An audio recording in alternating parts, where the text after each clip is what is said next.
খুব সুন্দর। এইটা আর দিন বাদে বড় বড় ফল হবে, বড় বড় ফল হলে তখন সেগুলো দেখতে খুব ভালো লাগবে। এই এই তুলোটা হয় কি, এটাকে ফলতে হবে, ফলটাকে শুকুতে হবে, ফাটাতে হবে, ফাটিয়ে তারপরে সে তুলো আদায় করতে হবে।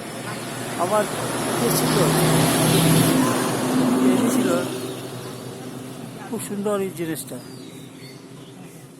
এতে মানে কি বলা হয়, যারা চাষ করে চাষের লোকসান নাই, লোকসান নাই, তবে আবার এইরকম ঝরে গেলে লোকসান আছে। এই প্রচুর ঝরে গেছে, নাহলে পরে এত সুন্দর। হ্যাঁ, খুব সুন্দর এগুলো। এইটা কি বলে, হাইব্রিড তুলো বলে।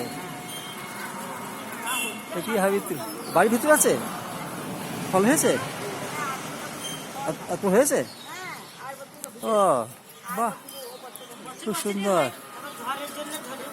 খুব সুন্দর। এটা আমাদের বাড়ির পাশেতেই ছিল। হ্যাঁ, হনুতে খুব অত্যাচার করে, আমাদের বাড়ির পাশে ছিল গো। খুব সুন্দর এই হাইব্রিড তুলো, আমাদের পাশে বাড়িতে ছিল, আন্দামান থেকে নিয়ে এসেছিল। খুব সুন্দর ইয়েটা তাঁতিরা লাগিয়েছিল।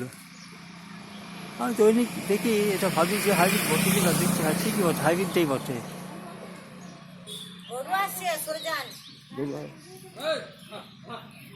খুব সুন্দর এটা।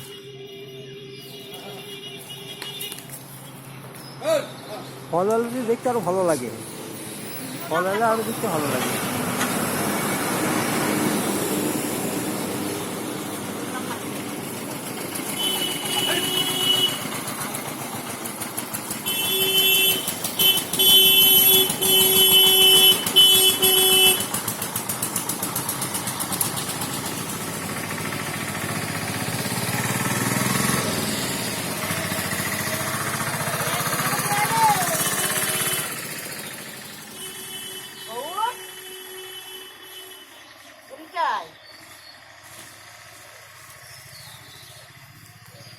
নিত্যানন্দ।